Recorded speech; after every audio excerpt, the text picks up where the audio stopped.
Non, je vais faire un tableau. Ah non, je vais faire ça, par exemple.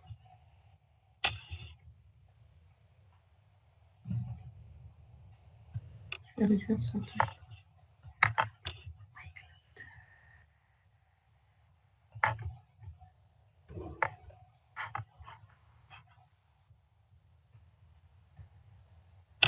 Voilà, par exemple, là c'est le répertoire racine. Je vais fusionner. Donc,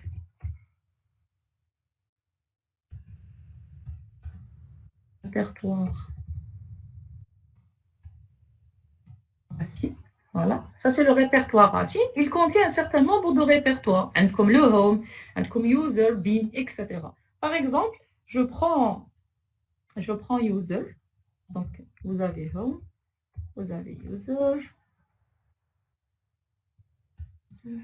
vous avez bin, etc. Et d'autres. Vous avez monte, plusieurs sous-répertoires. Donc, le répertoire racine, donc, il occupe aussi les notes du répertoire racine. Donc, il contient les informations sur, il contient les noms de tous les répertoires, les sous-répertoires.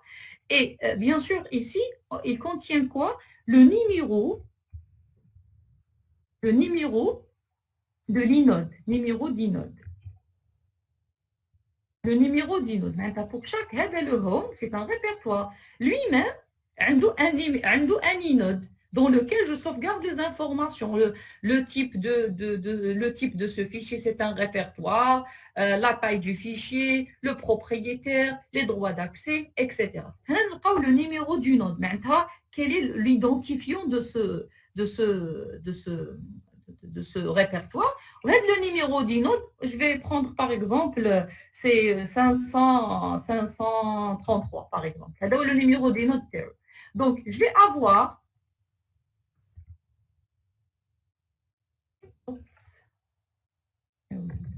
voilà. Je vais avoir le répertoire home dont le numéro d'inode c'est 533.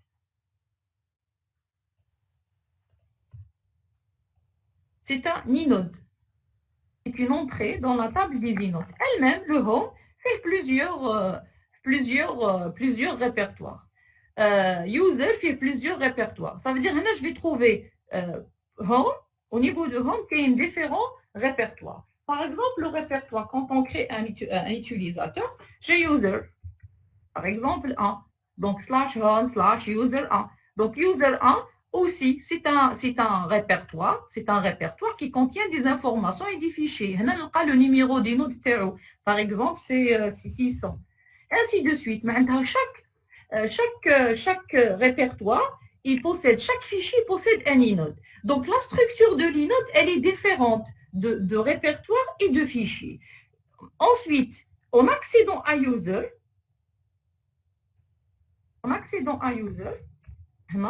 user fait des répertoires ou fait des fichiers. Donc, fait des répertoires, fait des fichiers. Donc, il y a aussi des répertoires, par exemple, comme un répertoire système, un répertoire compile, un répertoire, etc. Vous créez vos. C'est le home, c'est le répertoire ou bien le répertoire d'accueil, le répertoire personnel. /home /user. Il contient un certain nombre des fichiers. Par exemple, je vais faire un fichier, par exemple, cours.pdf. Donc, c'est un fichier, mais c'est un répertoire. S'il s'agit d'un répertoire, on a le numéro d'inode au niveau de l'inode, on va avoir d'autres informations. Maintenant, c'est un fichier ordinaire. Donc, on a le numéro d'inode. Le fichier ordinaire. Donc, là, je vais faire par exemple 1000, par exemple 2. Ça, c'est le numéro d'inode de mon fichier. de mon fichier. La structure de l'inode pour un fichier, elle est différente de la structure d'un répertoire. La structure d'inode d'un répertoire, il y a des informations, elle est différente, mais les informations qu'on stocke à l'intérieur sont différentes. Donc, l'inode d'un répertoire, nous avons les noms des fichiers et des répertoires et les adresses de ces fichiers et de ces répertoires. Pour un fichier, il contient quoi le fichier? Il contient des données. Et donc, au niveau de l'inode d'un fichier ou d'un répertoire, les informations concernant le répertoire lui-même. Un répertoire racine, j'ai les informations sur le répertoire racine, les attributs, le type, c'est-à-dire les attributs, le type, le propriétaire, etc. Pour chaque répertoire, je sauvegarde les informations. Pareil pour le fichier. Sauf que les informations qu'on sauvegarde dans l'inode pour répertoire et fichier ne sont pas les mêmes. Un fichier contient des données. Directement, je sauvegarde l'inode sur le fichier les adresses où se trouvent les données de mon fichier, les adresses des blocs de données. Là, je reviens en arrière. Donc, on a le cours.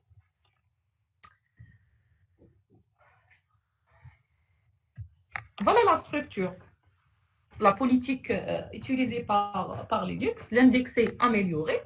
هذا هو l'inode fait un certain nombre d'entrées.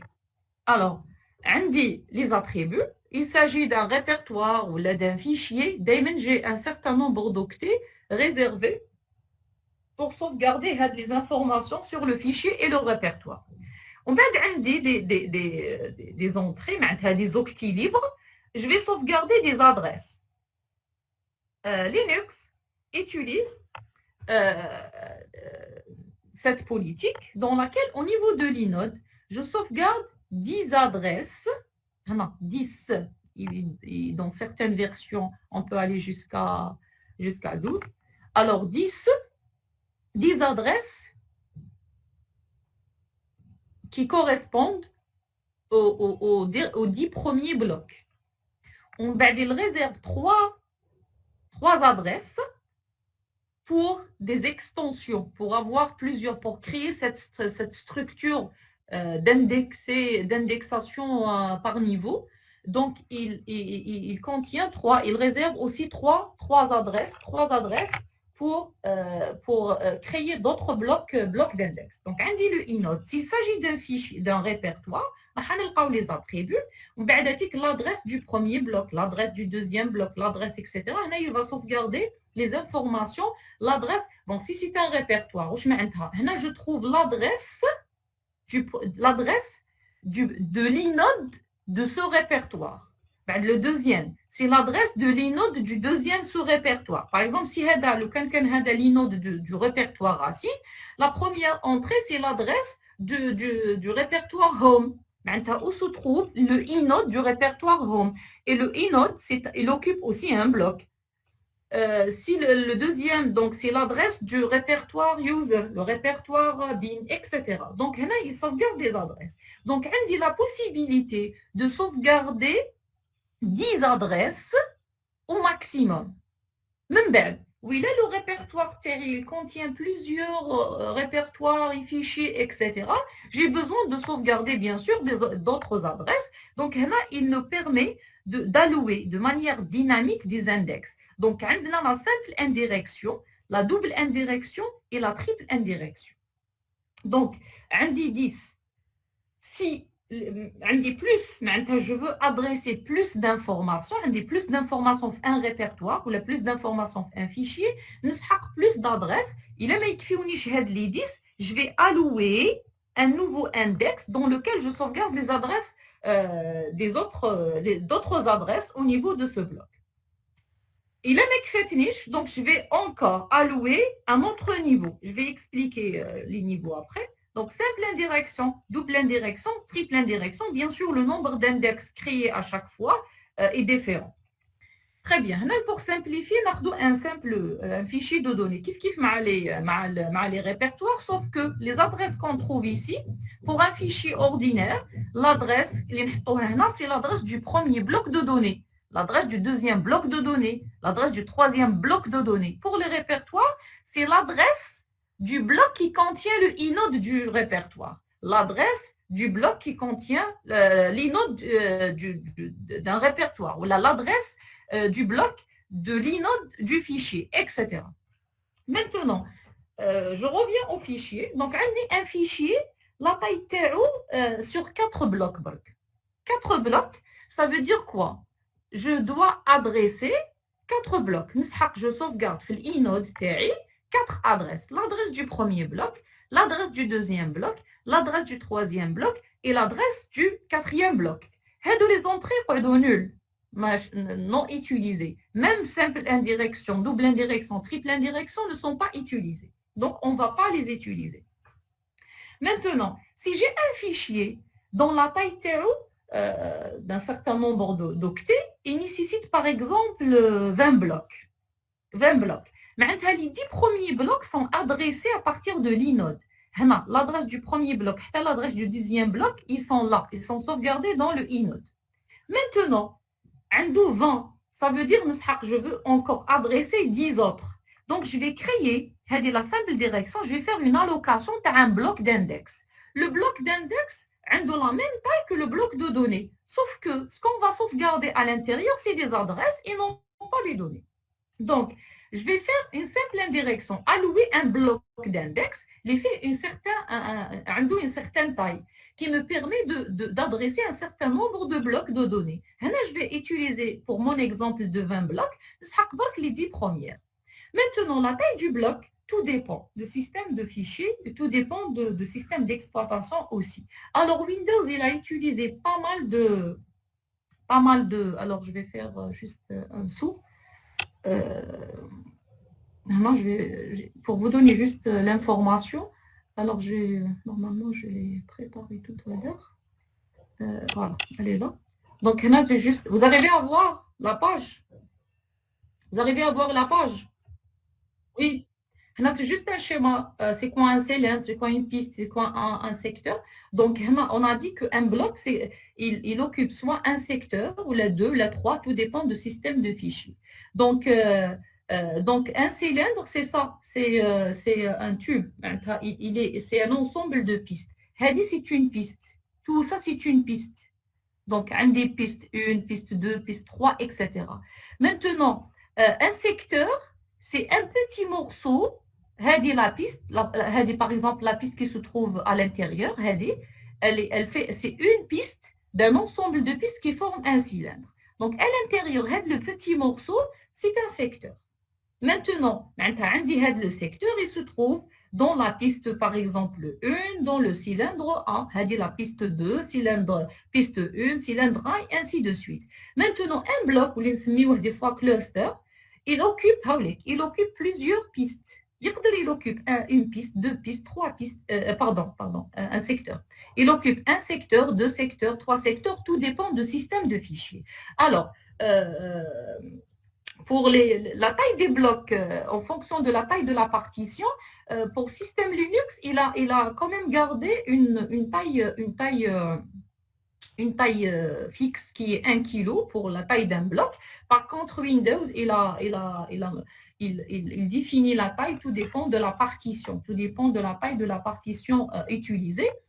Bien sûr, 1 kg, sachant que la piste FIHA 512 mégaoctets. Pardon, chez la piste, le secteur 512. Mais Linux, il utilise en réalité 2 secteurs pour former un bloc pour XT3. Par la suite, pour XT4, il a utilisé toujours deux secteurs, un secteur à 2 secteurs, parce que la taille du secteur a changé à partir de 2010. Alors, à partir de 2010, la taille d'un secteur est passée de 512 à 4 kg. Et donc, Linux, il utilise des blocs soit de 4 kg, soit de 8 kg. Tout dépend, bien sûr, des différentes distributions. Donc, il utilise en moyenne, ou bien, dans la plupart des systèmes actuels, avec XT4, il utilise 4 kg. Donc, un seul secteur qui forme un seul bloc. L'objectif, c'est de ne pas gaspiller trop d'espace à l'intérieur d'un seul bloc. Donc, c'est juste une petite parenthèse que je viens d'ouvrir ici. Donc, la taille du bloc, la taille d'un bloc, il peut être utilisé pour sauvegarder des données, utilisé pour sauvegarder des adresses. Il joue le rôle d'un bloc d'adresse. La taille TO dépend, j'ai dit, du système de gestion de fichiers et dépend aussi du système d'exploitation. Si je suppose, pour simplifier les calculs, je suppose que la taille d'un bloc, non, je ne vais pas prendre 1 kg, la prendre 4 kg, etc. Je prends par exemple 128. Je suppose que la taille c'est juste un exemple là, en réalité, un bloc minimum, c'est 512 et plus, parce que le secteur possède une taille de 512 comme taille minimale, ou bien plus, à le type de disque, et bien sûr EDU, la SCSI ou la SATA, etc. Donc, c'est juste un exemple pour simplifier les calculs. J'ai dit que si je suppose que la taille d'un bloc, c'est 128. Donc, le bloc d'index, on dit 128 la taille, sachant que l'adresse sur 2 octets, elle est codée sur 2 octets, maintenant, je peux coder combien d'adresses? 128 sur 2. Ça veut dire 64 adresses. Maintenant, chaque bloc va avoir 64 adresses. Donc, un fichier, par exemple, il contient par exemple 100 blocs. 100. Les 10 premiers sont adressés au niveau de l'inode. Donc, il me reste 80, 10.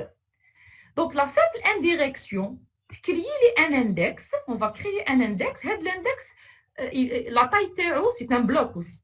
Et il peut adresser jusqu'à 64. Maintenant, le premier, le bloc simple indirection, il va m'adresser 64 blocs de données. 10 plus 64, ça me donne combien? 74. C'est ça? Pardon. 74. Il me reste d'autres blocs à indexer. Et donc, je dois avoir la double indirection. Maintenant, je vais créer un index double indirection, sauf que le bloc d'index double indirection, il ne va pas adresser directement un bloc de données. Il va adresser un autre bloc d'index qui lui-même va indexer des blocs de données. Ça veut dire que je vais allouer un nouveau bloc. Le bloc double indirection, kif la taille 628, maintenant il peut contenir 64 adresses. Sauf que l'adresse que je sauvegarde ici, mais c'est l'adresse d'un bloc de données qui m'a la simple indirection, c'est l'adresse vers un bloc d'index. Je vais créer un nouveau bloc d'index qui peut contenir 64 adresses. Et donc, je vais allouer un bloc d'index, double indirection. La première entrée, elle va être occupée. Donc, je vais allouer un nouveau bloc d'index. Chaque entrée, le bloc d'index de la double indirection va adresser bien sûr un bloc de données. Donc, on a 74 blocs déjà indexés avec le inode, avec la simple indirection. Il me reste combien? Il me reste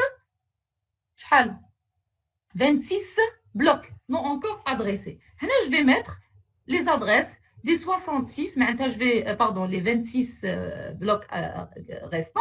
Donc, je vais avoir des adresses des 66. Le reste, c'est non utilisé. C'est des adresses non utilisées. En cas d'extension du fichier, je peux encore allouer et utiliser ces adresses. Et donc, vous remarquez pour mon fichier qui nécessite 100 blocs de données, le inode par défaut, même le cas juste un seul bloc, le inode. Donc, le inode est la simple indirection qui contient les adresses de 64 blocs et la double indirection, deux index.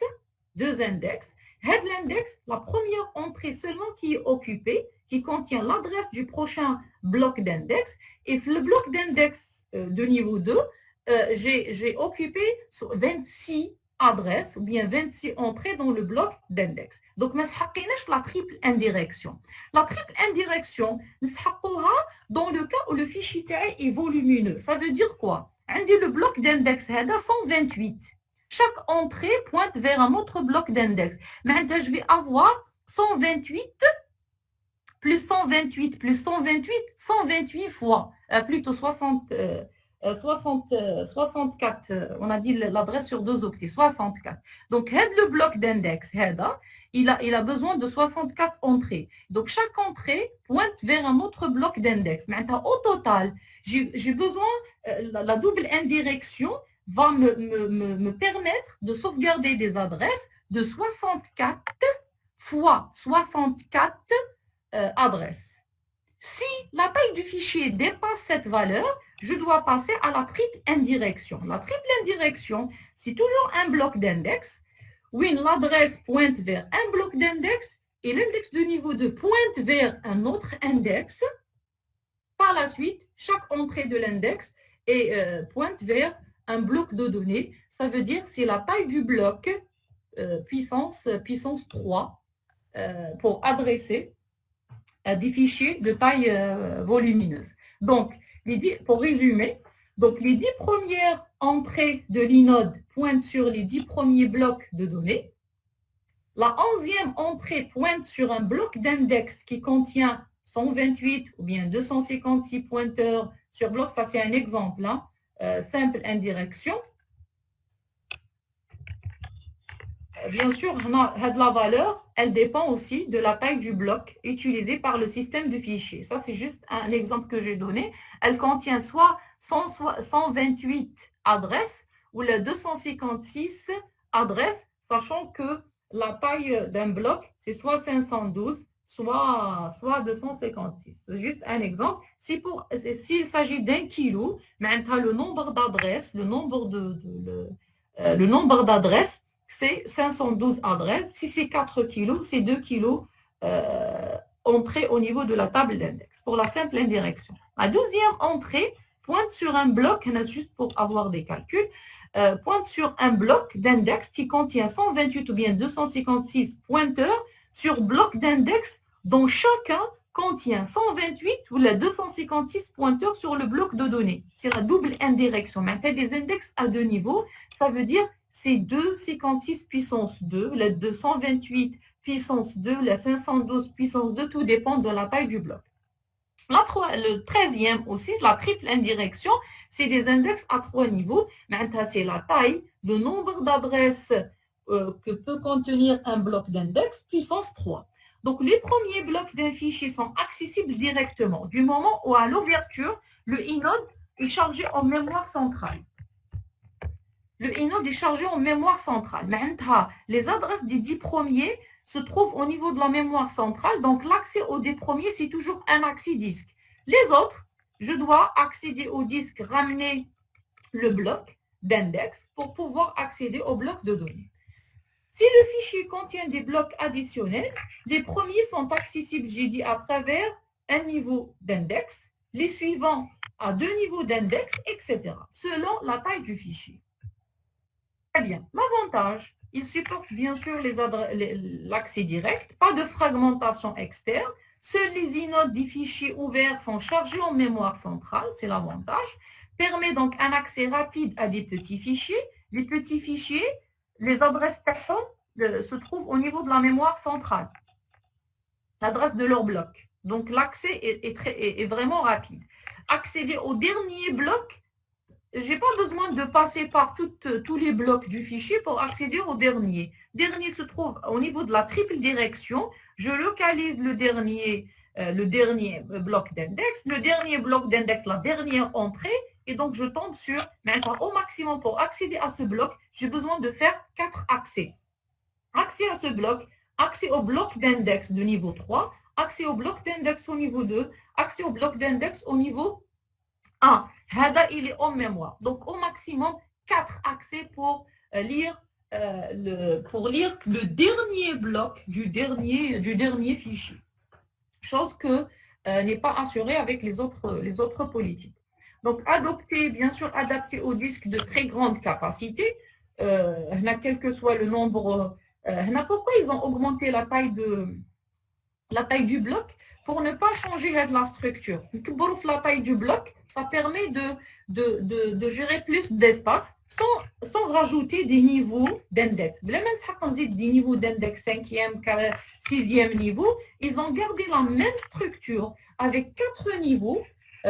Donc, le inode, premier niveau d'index, deuxième niveau d'index et troisième niveau d'index. Donc, je n'ai pas besoin d'avoir plusieurs niveaux.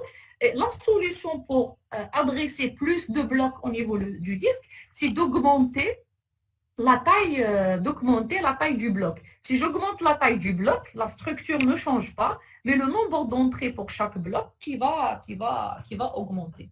Le nombre qui va augmenter. Donc, ça permet facilement d'adresser des disques de grande capacité. Le nombre d'accès à un bloc est de maximum 4. J'ai dit maximum 4, pardon, quelle que soit la taille du fichier. Donc, 4, s'il se trouve vraiment dans la triple direction. C'est soit un accès, soit 2 accès, soit 3 accès, soit 4 accès, si beaucoup plus les blocs qui se trouvent à la fin de fichier. Je ne sais pas si vous avez des questions ou non. Est-ce que vous avez compris? Bon, en utilisant, bien sûr, en traitant des exercices, vous allez mieux comprendre.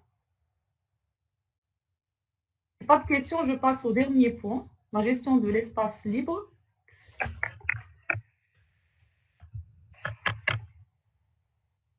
C'est bloqué.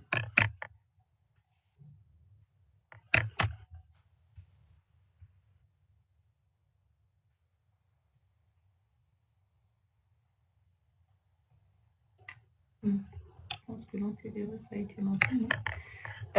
Donc, j'ai dit, s'il n'y a pas de questions, je passe au dernier point.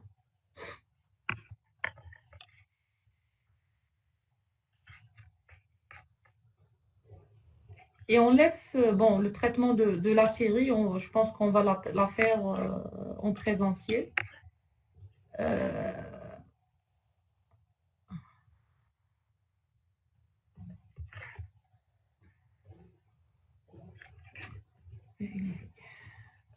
Alors. Donc, en résumé, j'ai dit que l'allocation indexée améliorée proposée par Linux, et je pense que c'est la même politique utilisée par Windows, sauf que parce qu'il n'y a pas de détails sur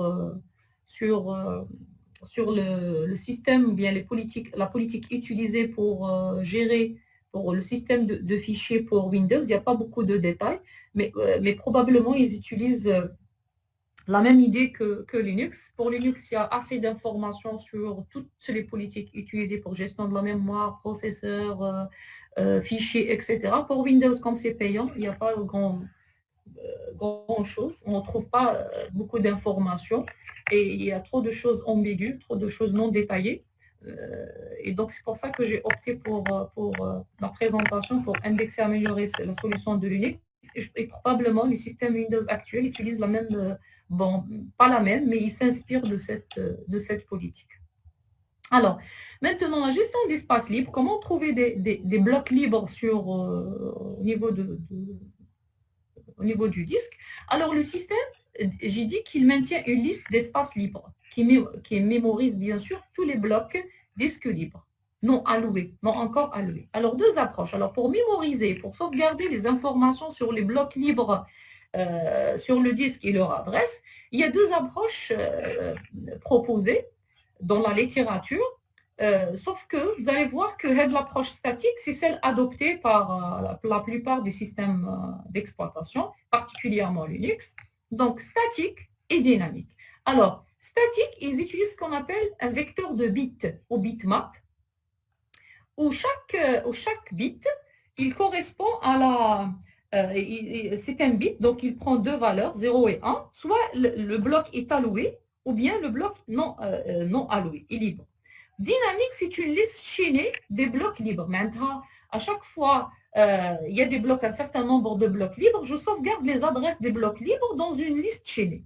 On va voir l'avantage et les inconvénients des deux.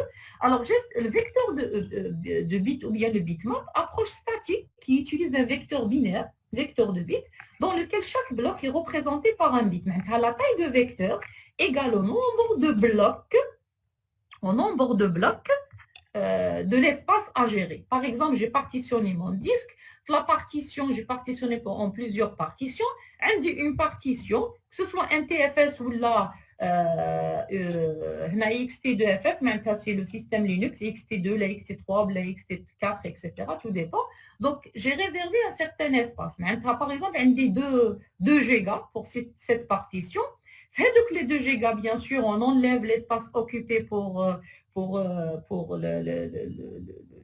master boot ou bien pour les blocs réservés pour le système, pour le système lui-même de gestion de fichiers. En fait, parmi les informations, je dois sauvegarder le vecteur de bits. Lui-même, il occupe des blocs, bien sûr. Donc, mais le bloc que je vais utiliser pour les fichiers et les répertoires de l'utilisateur, il y a un certain nombre, tout dépend de la taille de la partition, de 0 jusqu'à numéroté de 0 jusqu'à 1.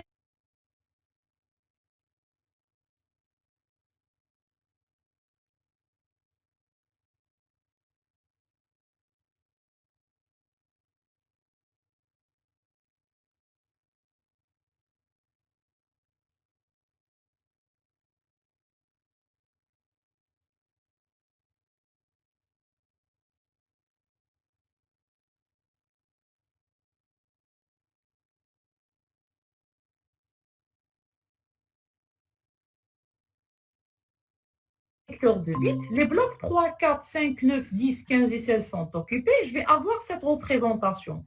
0, 0, 0, sont libres, 1, 1, 1, c'est occupé, 0, 0, c'est libre, etc. Donc, l'adresse du premier bloc libre peut être trouvée par un simple calcul. Donc, un simple calcul pour trouver l'adresse du bloc libre. Donc, on parcourt le vecteur et donc, dès que je trouve le premier bit qui est 0, donc qui n'est pas occupé, je vais l'occuper et je vais mettre à jour ce bit.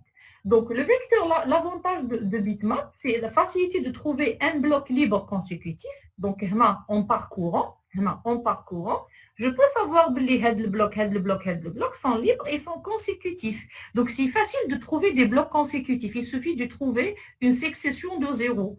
Si je trouve une succession de 0, donc je vais les utiliser pour mon fichier. Bien sûr, c'est facile aussi de localiser les blocs libres. L'inconvénient, c'est le gaspillage d'espace. Parce que je vous ai dit que le bloc, le vecteur, il occupe aussi un espace. Sauf qu'il occupe un certain nombre de blocs. Par exemple, un disque de 300 mégas, une partition de 300 mégas, organisée en blocs de 1 kg, sera gérée par un vecteur de 300 kg qui occupe 38 blocs. Parce que chaque bloc, c'est un bit. C'est 8 octets.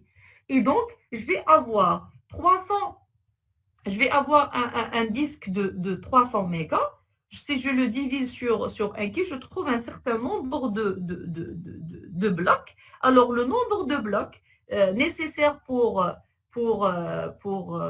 le nombre de blocs, bien le nombre de bits nécessaires pour représenter les blocs libres. Or, initialement, tous les blocs sont libres. J'ai besoin de 300 kilobits, 300 kilos, donc 300 kilos pour sauvegarder le vecteur où chaque bit, il correspond à un bloc qui occupe, bien sûr, en faisant le calcul, je vais avoir 38 blocs. C'est 300 fois 1024, c'est la taille du bloc. Il y en a 300 bits pour représenter mes blocs. Donc, le problème est que le vecteur, le bitmap, il va occuper un certain nombre. Tout dépend de la taille de la partition. La taille de la partition, tout dépend de la taille du bloc aussi. Je vais avoir la taille de bitmap qui va augmenter et donc ça nécessite un espace pour le sauvegarder. La difficulté aussi de maintenir le vecteur dans sa totalité en mémoire, dans le cas d'un disque de grande capacité, parce que le bitmap, il est chargé en mémoire afin d'allouer des blocs libres à chaque création de fichiers ou bien de répertoire. Malgré qu'on ne charge pas tout le vecteur en mémoire, mais maintenir la totalité du vecteur en mémoire centrale, c'est une tâche vraiment difficile parce qu'il occupe un espace très important. Malgré ces inconvénients, le vecteur, le bitmap, a été adopté par pratiquement tous les systèmes d'exploitation. Il y a une autre politique, la gestion de l'espace libre par liste chaînée. C'est une approche dynamique qui utilise une liste chaînée constituée de blocs libres. Maintenant, je vais avoir un chaînage. Donc, là, c'est les adresses de tous les blocs libres. Tous les blocs libres sont liés ensemble par des pointeurs. C'est une solution qui a été utilisée par MS-DOS et avec tous les systèmes Windows 80X, 85, 98, etc. Donc, tous les systèmes utilisés actuellement, elle n'est plus utilisée parce qu'elle gaspille vraiment beaucoup d'espace mémoire. Donc, on sauvegarde les adresses. Donc, l'avantage, elle est efficace car on peut garder en mémoire que l'adresse du premier bloc libre. Donc, je sauvegarde l'adresse du premier bloc libre. Qui n'a pas l'adresse du premier bloc libre, je peux accéder pour récupérer les adresses des autres. Donc, je n'ai pas besoin, contrairement à la bitmap, je sauvegarde le vecteur. Donc, là, je sauvegarde seulement l'adresse. Ça, c'est l'avantage. Mais l'inconvénient, c'est le parcours de la liste qui est très coûteux au nombre d'accès disques. Pour voir, j'ai besoin, par exemple, d'un certain nombre de blocs libres, je dois parcourir cette liste. Donc, j'accède au premier, le premier, il m'envoie vers le deuxième vers le troisième, et c'est des accès disques. À chaque fois, j'accède au disque pour récupérer l'adresse du prochain bloc libre. Et donc, ça nécessite plus de temps. Difficile de trouver un groupe de blocs libres. Donc, là, je dois parcourir toute la liste pour savoir est-ce que je trouve des blocs qui se suivent. Donc là, je donne un exemple. Donc, l'approche dynamique qui utilise la liste chaînée constituée d'éléments, donc une variante de la liste chaînée, ils ont amélioré un petit peu la solution. Donc, au lieu d'avoir une liste chaînée qui pointe vers, qui sauvegarde en réalité les adresses des blocs libres, là, ils ont proposé la solution. Ils ont proposé une liste chaînée constituée d'éléments où chacun mémorise les numéros de blocs libres. Mais là, je vais avoir un bloc, la liste des blocs libres. Et bien sûr, je vais gaspiller encore des blocs libres pour sauvegarder les adresses des autres blocs libres. Donc, le 12, c'est quoi? C'est l'adresse du bloc qui contient les adresses des blocs libres. Et donc, toujours, on dit une adresse perdue. Donc, tous les blocs libres, on dit le 1, le 3, le 6, etc. Je vais avoir 3, 6, 9, 10. Le 12, c'est un bloc libre, mais je vais l'occuper pour sauvegarder les autres adresses. Le 1 aussi. Donc, là, je vais avoir un certain nombre de blocs libres qui vont contenir des adresses des blocs libres.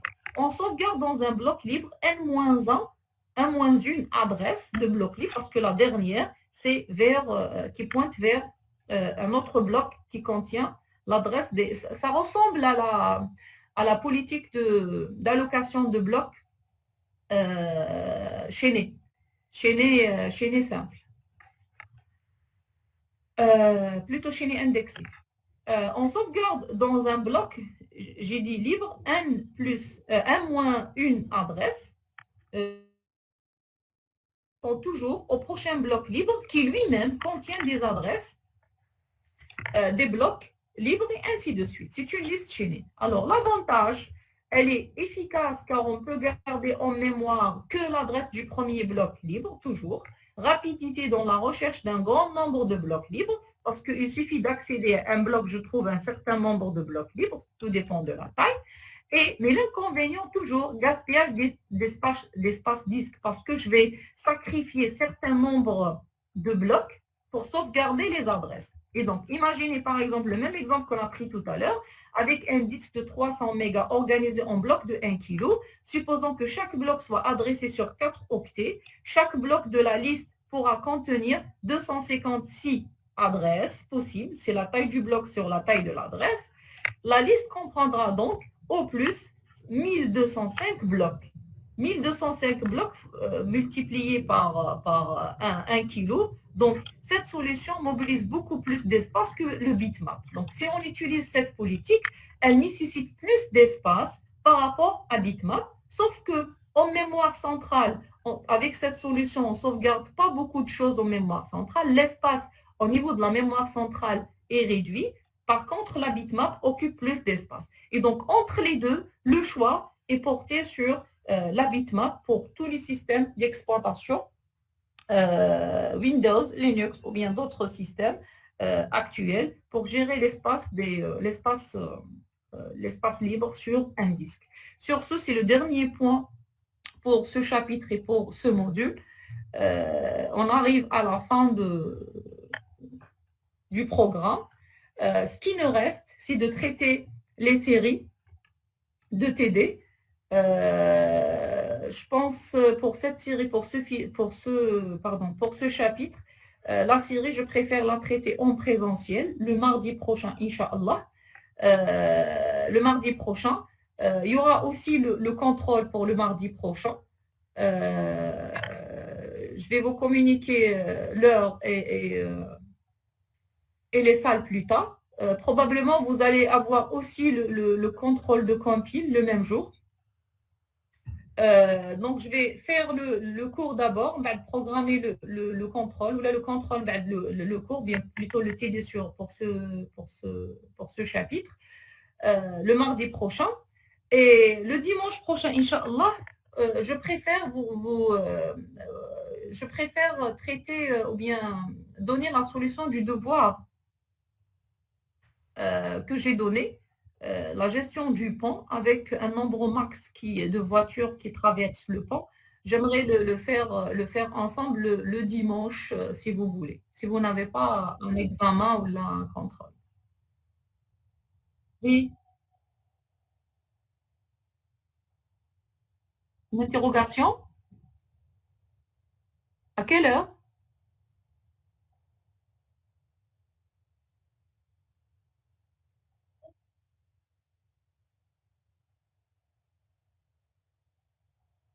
D'accord. Donc, vous préférez la faire en présentiel?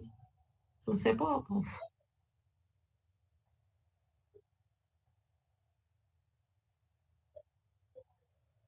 Une séance en ligne. Et donc, je fais pas, donc je donne pas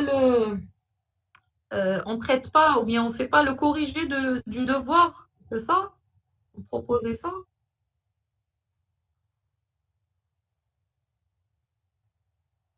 Oui, عندكم une interrogation le dimanche. J'ai compris. Donc, on a deux possibilités. Soit faire avec la séance en présentiel dimanche. Dans ce cas, je dois chercher une salle. Donc, attendez l'heure de l'interrogation. Soit on l'a fait en ligne, soit le dimanche, l'après-midi ou notre jour. Mais comme c'est la semaine du présentiel, je pense que vous avez beaucoup de contrôles. Tout le monde va faire les contrôles durant cette semaine. Euh, je ne sais pas.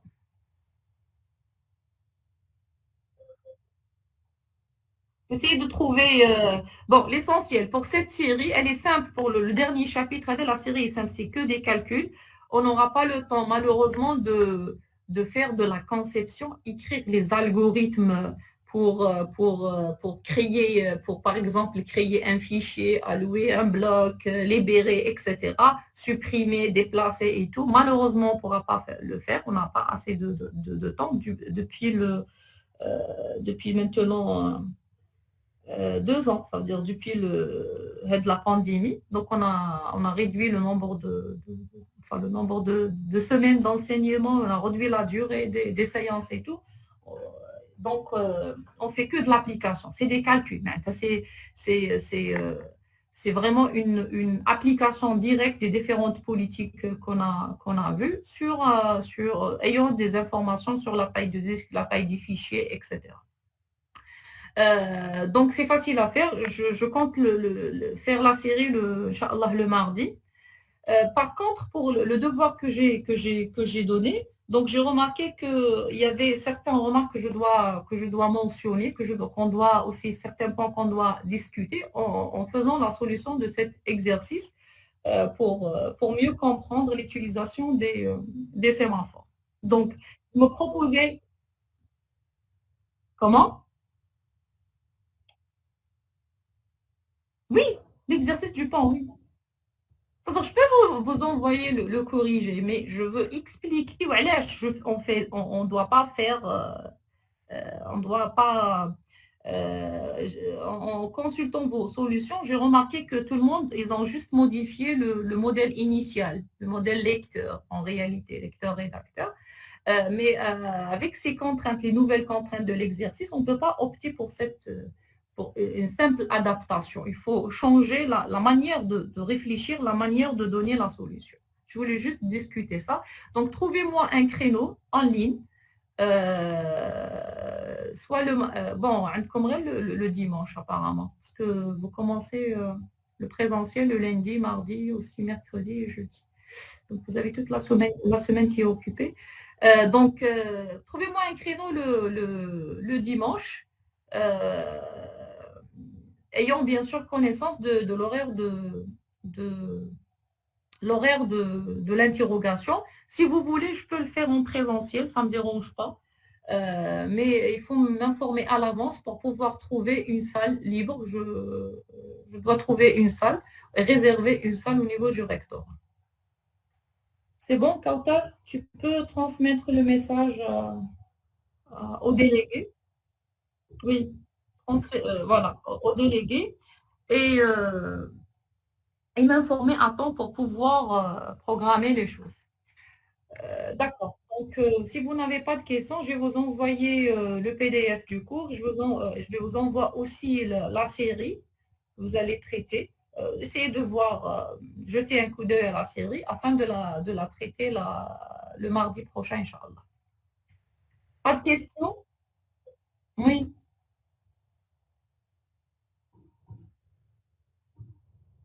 c'est-à-dire كلش.